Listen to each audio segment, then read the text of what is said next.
Buenas tardes, un saludo a todos. Mi nombre es la doctora Julia Rábago. Yo soy médico en M de Playa, aquí en Playa del Carmen, y soy socia, recién socia de Amexme, del cual estoy muy orgullosa y muy feliz de ser parte.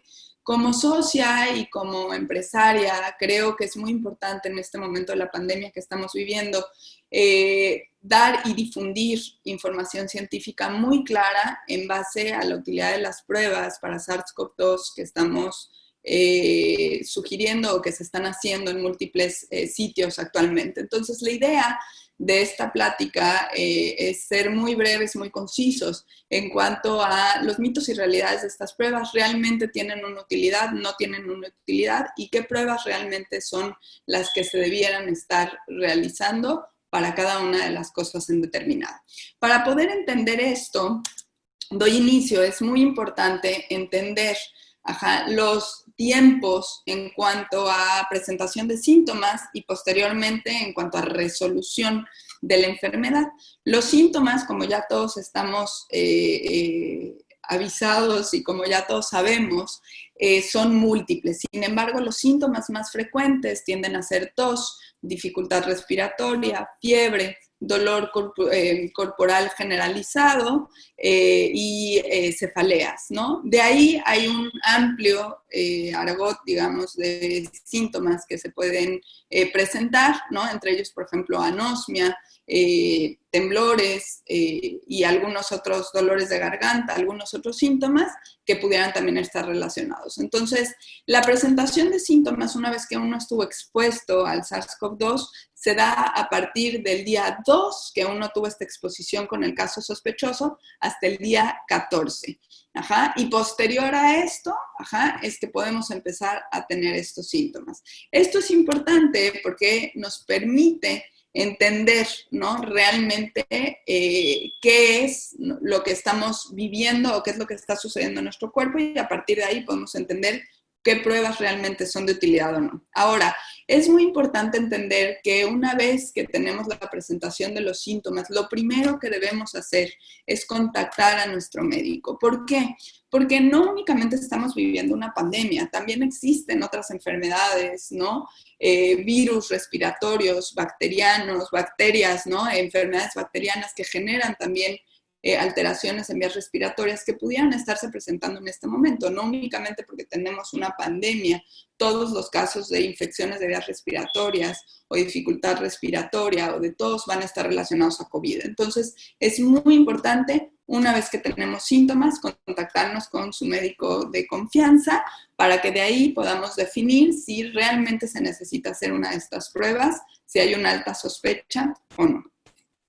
Ahora, hablando específicamente de las pruebas y ya entrando un poquito en el tema, tenemos básicamente dos pruebas importantes. En la primera fila, el número 1 que ven ahí, hablamos de las pruebas rápidas, de las famosas pruebas rápidas. Estas pruebas son pruebas serológicas, se hacen a través de la sangre y lo único para lo que nos sirven es para medir si hicimos o no anticuerpos.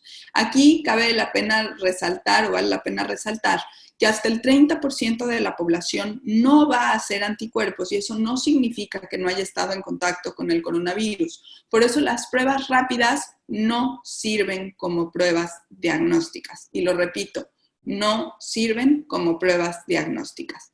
La única prueba diagnóstica en el contexto de la actual pandemia es el PCR. Tenemos básicamente dos pruebas. La primera de la cual voy a hablar, es la única prueba diagnóstica para COVID en este momento de pandemia y es la prueba de PCR. La prueba de PCR lo que mide es la carga viral, es decir, cuántas copias virales tenemos en nuestro cuerpo de este coronavirus, de este virus respiratorio el cual está, del cual estamos teniendo este cuadro infeccioso, ¿vale?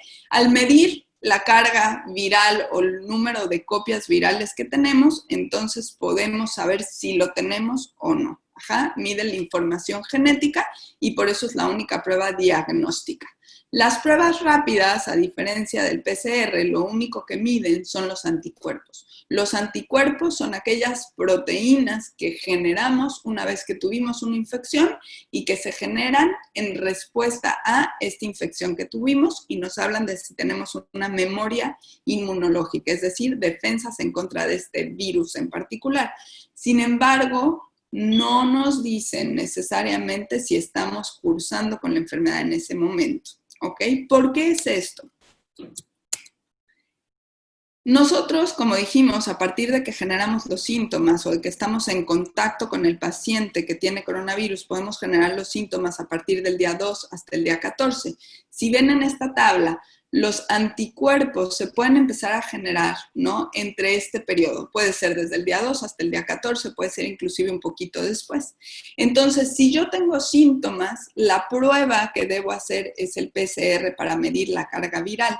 ¿Por qué? Porque puede ser que me haga una prueba rápida, por poner un ejemplo, en el día 3 y todavía no he empezado a hacer anticuerpos a pesar de que sí tengo el coronavirus, de que sí tengo los síntomas, no he hecho aún anticuerpos y entonces se puede malinterpretar si llega a manos de alguien que no sabe interpretar las pruebas y si el IgM, que serían los anticuerpos digamos, de inicio, no de memoria, están negativos, pudieran decirte, ¿sabes qué? No fue coronavirus y sí estás cursando un cuadro de coronavirus. Entonces, lo ideal, si tienes una alta sospecha de haber estado en contacto con pacientes con COVID o en alguna zona en la que pudiste haber estado infectado y no utilizaste las medidas básicas de protección, que son el cubrebocas, la sana distancia, el lavado de manos o el uso de gel, es muy importante hacerse el PCR. La prueba rápida para lo único que nos va a servir es a partir del día 21, en el que ya, si se fijan en la tabla, desaparecen los anticuerpos de IgM y se presentan los anticuerpos IgG, que son los de memoria. La prueba rápida a partir de ese tiempo nos va a servir para definir si lo tuvimos y si hicimos anticuerpos de defensa. Ojo, estos anticuerpos pueden permanecer, hasta ahorita sabemos, entre 3 y 6 meses. No sabemos si van degenerando. Hay evidencias de que al parecer van degenerando y van disminuyendo. Entonces, sí implican una inmunidad, pero no sabemos a cuánto tiempo, ¿vale? Regreso un poquito a las pruebas. Entonces, si tú tienes sospecha de que tienes coronavirus, la prueba, repito, que debes hacer es el PCR para detectar la carga viral.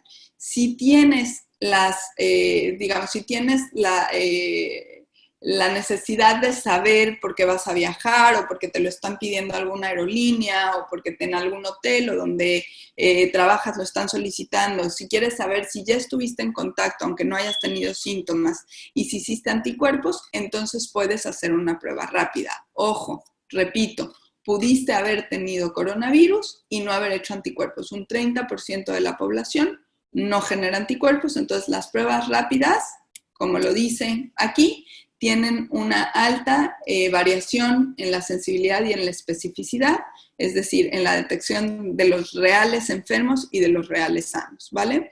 La otra cuestión con las pruebas rápidas, y este es un último detalle que voy a concretar, es que las pruebas rápidas pueden tener reacción cruzada, si lo ven al final en las limitaciones, con algunas otras enfermedades. ¿Cómo qué? Como el dengue. Aquí en la región en la que nosotros vivimos, estamos en una zona endémica de dengue. Todo el año tenemos dengue y entonces es muy importante entender que hay veces que las pruebas rápidas pueden salir positivas, ¿no? En pacientes que tienen fiebre o dolor muscular y pudiera únicamente tratarse de dengue. Entonces, por eso, regreso a este cuadro, siempre que tengamos síntomas, es muy importante hablar primero con nuestro doctor para asegurarnos de que las pruebas que vayamos a hacer o de que los síntomas que tengamos estén relacionados con el coronavirus y de que hagamos los procesos o las pruebas adecuadas y necesarias.